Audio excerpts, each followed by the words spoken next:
Good morning students.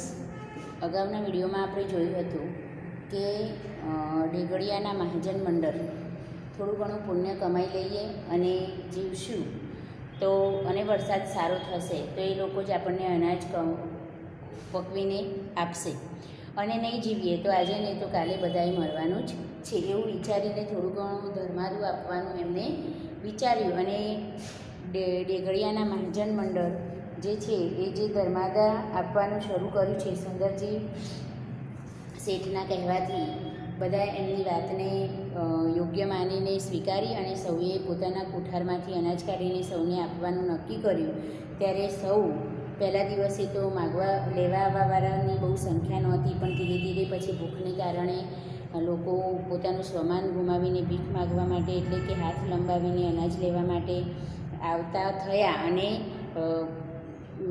લેનારની સંખ્યામાં વધારો થયો ત્યારે રાજુ કાળુને સમજાવે છે કે આપણે જઈએ તો આપણને પણ કંઈક મળે.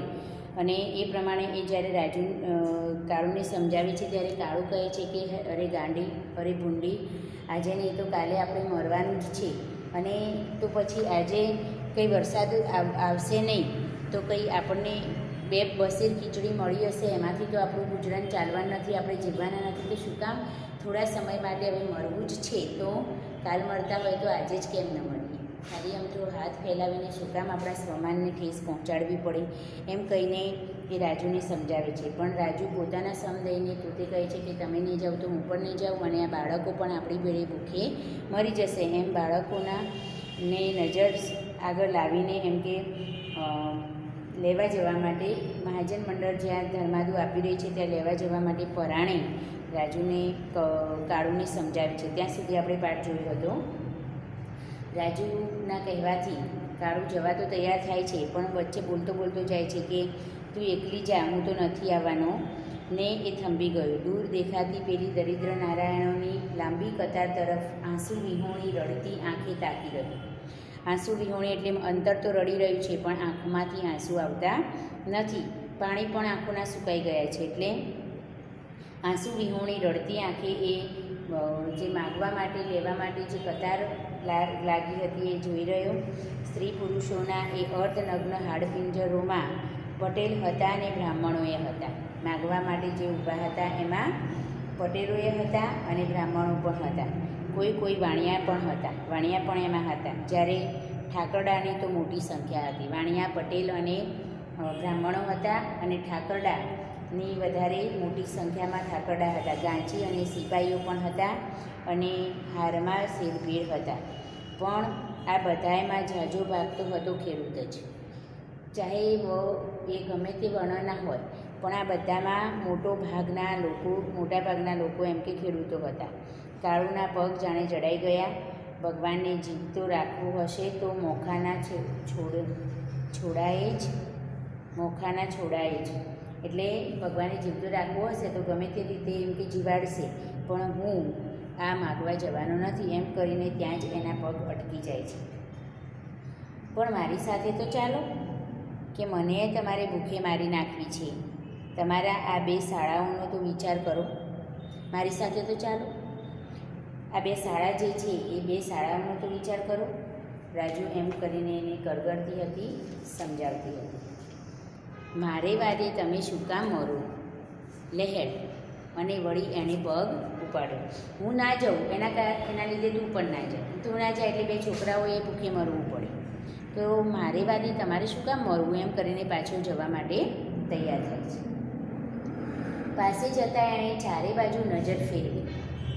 ઊંચા ઓટલાવાળી મંદિરની પડસારમાં સુંદરજી શેઠ આંખ મીંચાઈ જાય એવા કપડાં, સફેદ ધોતિયું ને અંગરખું, સોનેરી તલાવાળી રાતી પાઘડી ને ગળે દુપટ્ટો વગેરે પોશાકમાં શોભતા ગોળ તકિયાને અઢેલીને ગાદી પર બેઠા છે.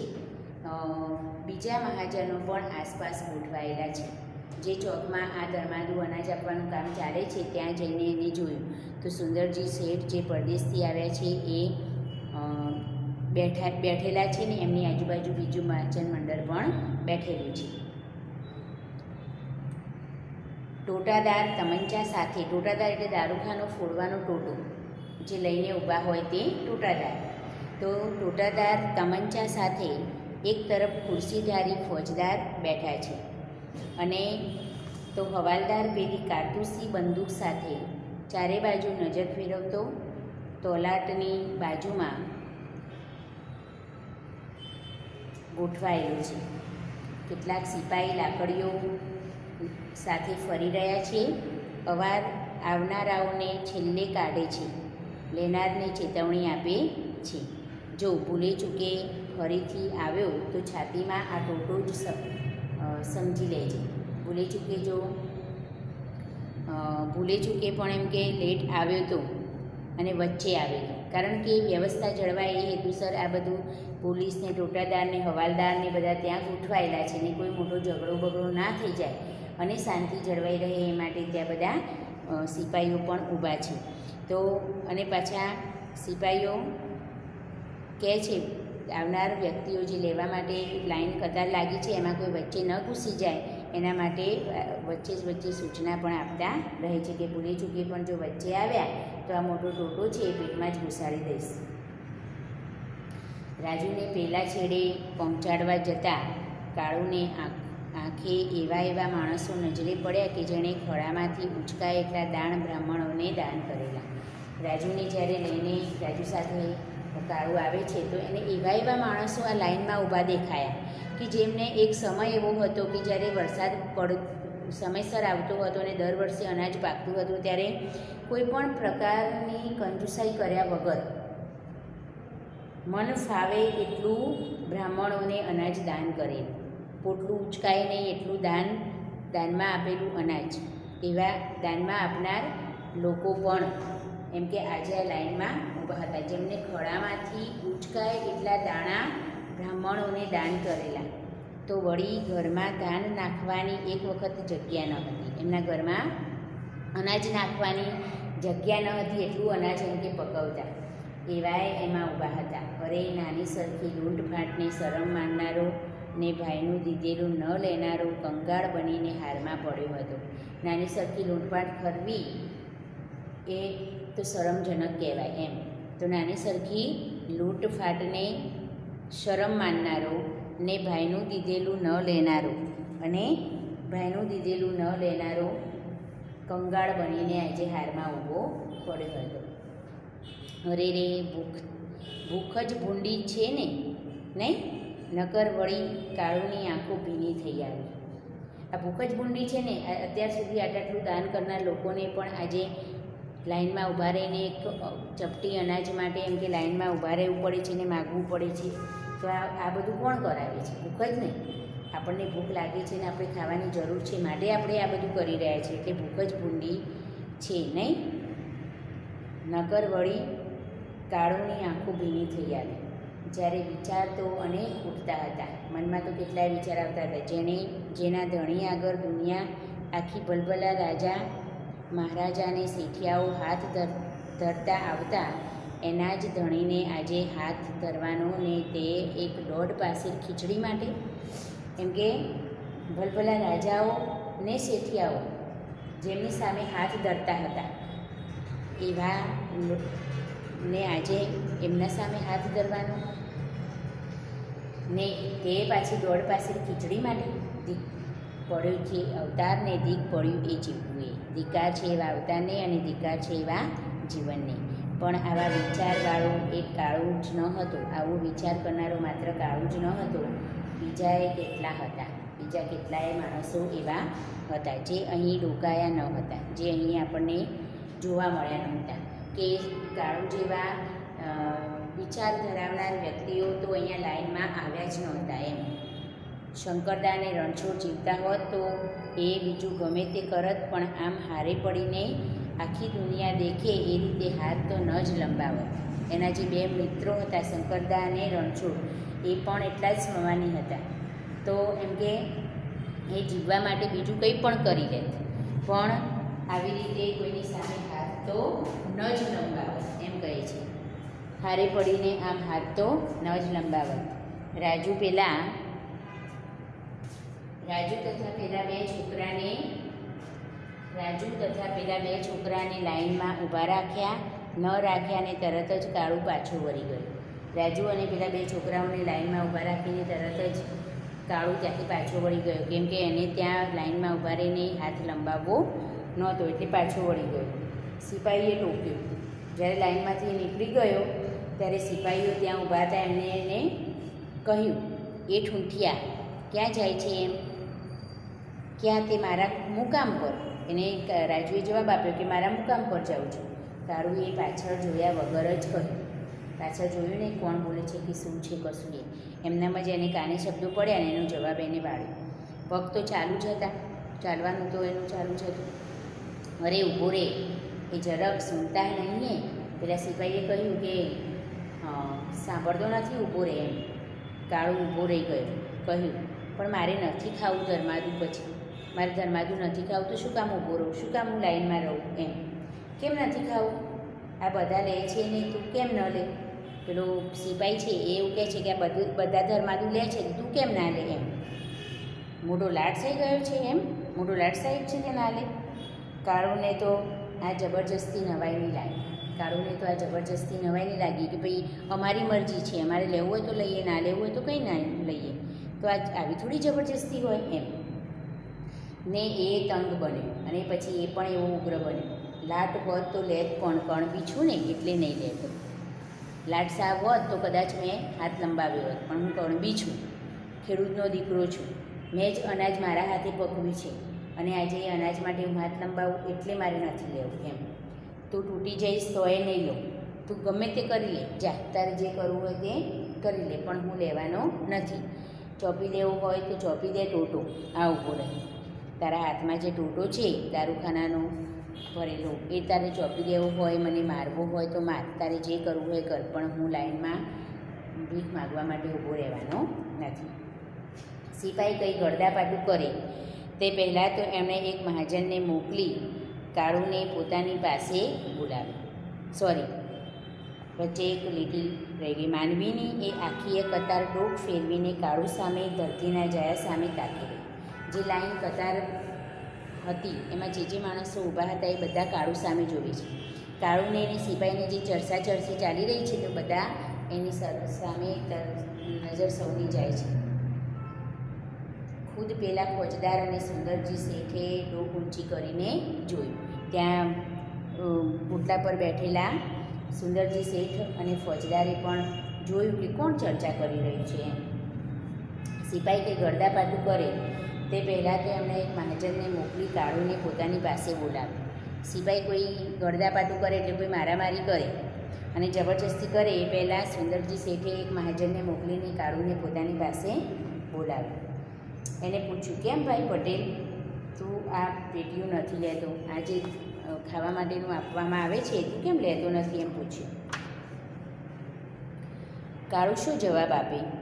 ને આપે તો એના મનથી તો ખાતરી હતી જ કે આ લોકો એના જવાબને કણબીના દિલને નહીં સમજી શકે. કાળુ શું જવાબ આપે એમ? આમને કહીશ તો એ કંઈ મારી વાતને કે મારા ભાવનાને સમજી શકવાના નથી એવું એના મનમાં હતું. એટલે કહે છે કે કાળુ શું જવાબ આપે? ને આપે તો એના મનથી તો ખાતરી હતી જ કે આ લોકો કંઈ એને સમજવાના નથી, કણબીના દિલને નહીં સમજી શકે. સામે પડેલો આ ધાનનો ઢગલો અમારો એમ કહીશ તો ઉલટો ટોટો ચોંપી દેશે. સામે પડેલો જે ધાનનો ઢગલો છે અમારો જ છે એવું કહીશ તો મને આ ટોટો ચોંપી દેશે અને વળશે કંઈ નહીં અને કશું થવાનું છે નહીં. એના કરતાં ન બોલવામાં નવ ગુણ. જ્યારે પરિસ્થિતિ એવી સર્જાય કે આપણી વાતને સામેની વ્યક્તિ જો સમજી શકે એમ ના હોય તો ન બોલવામાં જ ભલાઈ છે એમ. તો અરે વળે શું નહીં, જો આ બધા ધાનના ધણીઓ હાથ ધરવાને બદલે ઉગામે તો આ બંદૂકવાળાએ નાસવા માંડે ઊભી પૂંછડી. શું કહે છે કે કણબીના દિલને નહીં સમજી શકે, સામે પડેલો આ ધાનનો ઢગલો અમારો છે એમ કહીશ તો પણ ઉલટાનો ટોટો ચોંપી દેશે ને વળશે કંઈ નહીં. અરે વળે શું નહીં, જો આ બધા ધાનના ધણીઓ હાથ ધરવાને બદલે ઉગામે તો આ બંદૂકવાળાએ નાસવા માંડે ઊભી પૂંછડી. અહીંયાથી એમ કે ભાગે. શા વિચારમાં પડી ગયો છે ભાઈ? મને તું જવાબ તો આપ. શું વિચારમાં પડી ગયો તું? જવાબ તો આપ મને. સુંદરજી શેઠના શબ્દોમાં મીઠાશ નહીં, અહીંયાનું સુવાળું સુવાળું લાગે એવું કંઈક ટપકતું હતું. કે તું શું વિચારમાં પડી ગયો ભાઈ? આ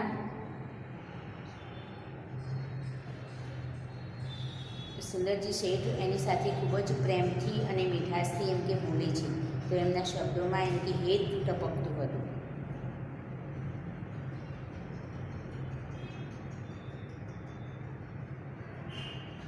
કાળું મનમાં વિચારે છે કે આ ધાનના ધણીઓ જ આ લાઈનમાં બધા ઊભા છે, એટલે કે જેને અનાજ પક્યું છે એવા લોકો જ આ લાઈનમાં ઊભા છે. જો એ બધા આ ધાન અમારું છે એમ કહીને અહીંયા ઊભા થઈ જાય તો આ બધા જે બંદૂકોવાળા અને ટોટાવાળા ને બધા છે ને એ બધા ઊભી પૂંછડીએ દોડે. એની કોઈની તાકાત નથી કે કોઈ આ માણસ સામે એમ કે બધા ટકી શકે એટલું ખેડૂતો સામે ટકી રહે. પણ એ વિચારમાં એવો વિચાર કરતો હતો એટલામાં સુંદરજી શેઠે એને મીઠાશથી કહ્યું કે ભાઈ શું વિચારમાં પડી ગયો? તારે ધર્માદું ન લેવું હોય તો કંઈ નહીં. થોડાક શબ્દો આપણે જોઈ લઈએ. અદેખાઈ ઈર્ષ્યા, અદેખાઈ ઈર્ષ્યા, બીજાનું સારું જોઈને થતી દ્વેષની લાગણી. બીજાનું સારું જોઈને થતી દ્વેષની લાગણી.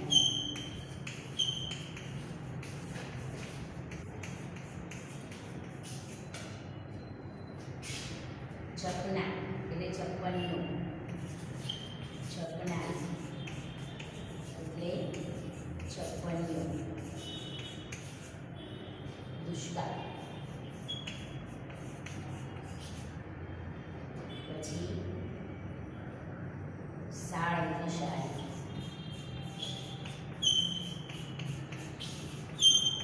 ડાંગર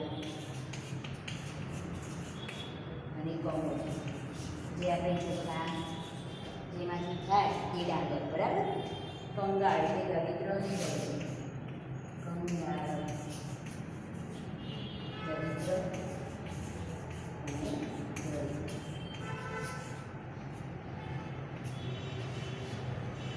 હાર એટલે કતાર અને ભૂખ તો ક્ષુધા.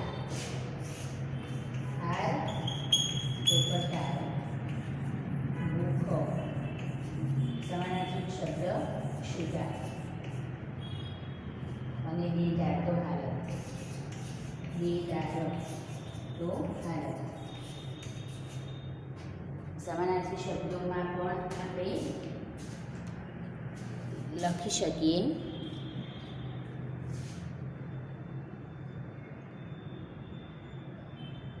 કંગાળ એટલે દરિદ્ર, કંગાળ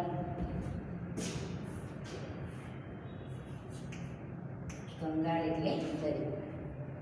અહીંયા સુંદરજી શેઠ ખૂબ જ હેતથી કાળુને સમજાવે છે કે શું વિચારે છે ભાઈ? જે પણ કંઈ મનમાં વિચારતો હોય બેધડકતું કહી શકે છે. ને તેથી જ તો કાળુની પેલી આગ ભરી આંખમાંથી ટપટપ કરતા આંસુ સરી પડે. મનમાં તો આગ હતી કે આ બધા શું આપણને મારે, આ બધા અનાજની આજુબાજુ જે બેઠા છે એ અનાજ અમારું જ છે, અને જેનું જેનું અનાજ છે એવા લોકોએ જો ઊભા થઈ જાય અને આ લોકોને પડકારે તો આમાંથી એકે અહીંયા ઊભો રહી શકે નહીં. એવું જ્યારે મથામણ વિચાર કરતો હોય છે ત્યારે સુંદરજી શેઠના મીઠા હેત ભરેલા શબ્દોથી એની આગ છે એ આગ બુઝાઈ ગઈ અને એમાંથી ટપટપ કરતા આંસુ એમ કે સરી પડે. શું કહું શેઠ? છાતી સામે અમારા જ કમાયેલા આ ધાનના ઢગલા જોઈને અમારા કાળજા શું કહેતા હશે? અમારી જ મહેનતનું ફળ અમારી સામે છે, અને આજે એ ઢગલા જોઈને અમારા મનમાં કેવી લાગણી ઉદ્ભવતી હશે શું કહું તમને, એમ કહે છે. પણ હશે કહે તે પહેલાં તો ડૂસકું નીકળી પડ્યું. એ કંઈ કહેવા જાય પહેલાં તો રડી પડાયું. એ ધ્રુસકે ધ્રુસકે રડી પડ્યું.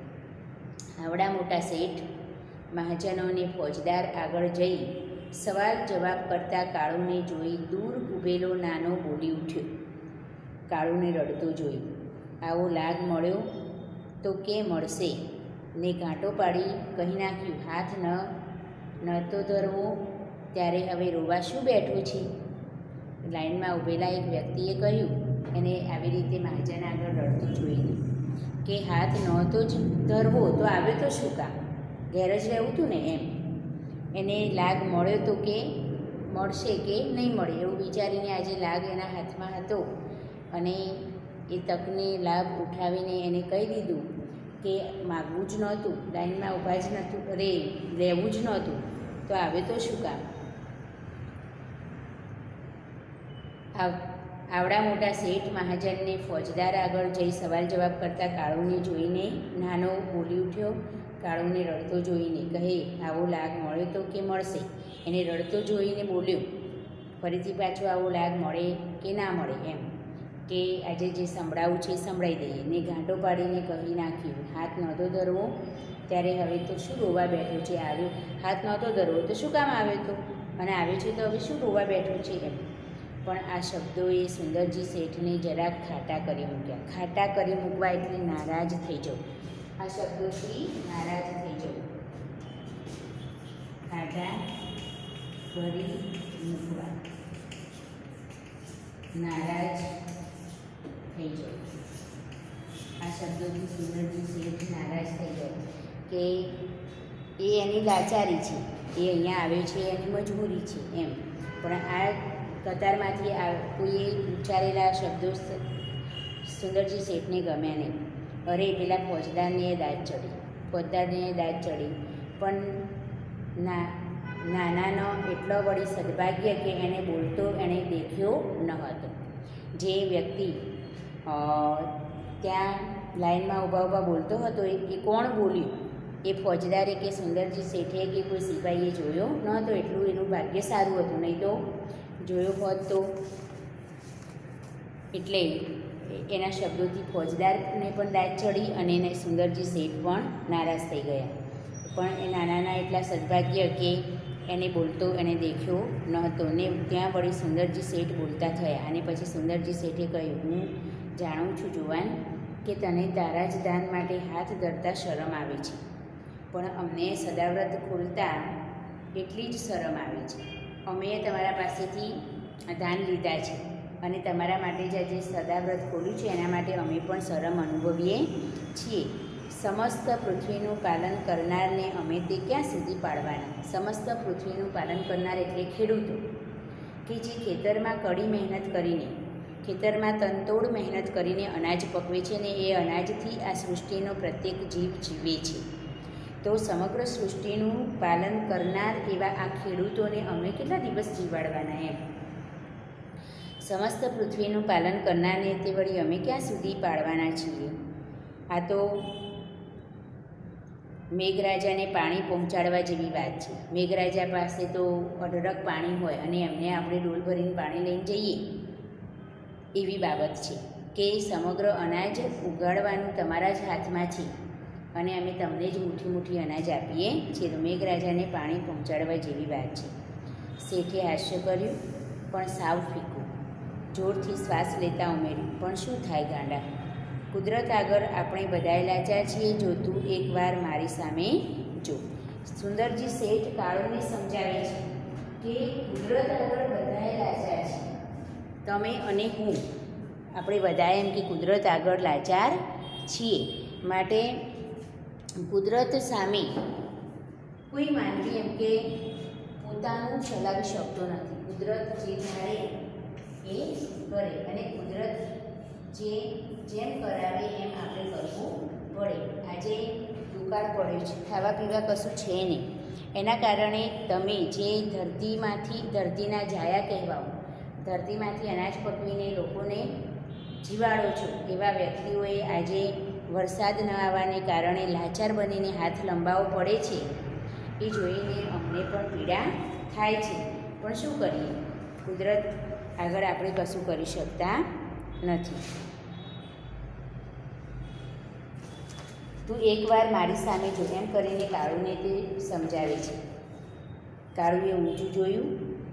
તને એમ લાગતું હશે કે આ ધર્માદા છે, હાથ ધરતા તને સંકોચ થતો હોય તો તો કાલથી તું આ ઓટલા પર આવીને ઝાડુ મારી જજે ને મુખિયાજી પાસેથી ગાદી તકિયા માગીને અહીં પથારી કરી દેજે. પછી તો બસ નહીં, તને એમ નહીં થાય ને કે હું મફત ધર્માદુ ખાઉં છું. સુંદરજી શેઠે એને સમજાવ્યો કે કાલથી તારે ધર્માદુ ખાવાની જરૂર નથી. મતલબ તારે અમારે ત્યાં થોડું ઘણું કામ કરી જવાનું, એના બદલામાં અમે તને આપીશું. પછી તો તને નહીં લાગે ને કે હું ધર્માદુ ખાઉં છું કે મફતનું ખાઉં છું.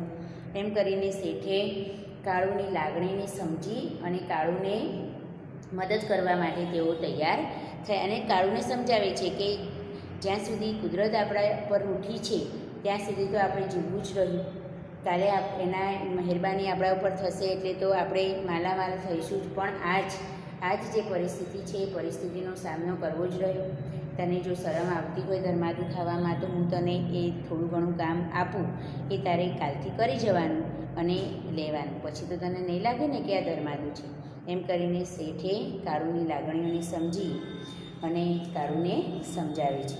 તો અહીંયા આજના વિડીયોમાં મેં જે પાઠ ચલાવ્યો એના તમારે 10 હેતુલક્ષી પ્રશ્નો બનાવવાના. અગાઉ પણ આગળના વિડીયોમાં જે પાઠ ચલાવ્યો તો એમાંથી ને આમાંથી બંનેમાંથી બંને વિડીયોના થઈને તમારે 10 હેતુલક્ષી પ્રશ્નો બનાવવાના અને તૈયાર કરવાના. બાકીનો પાઠ આપણે પછીના વિડીયોમાં જોઈશું. Okay, thank you.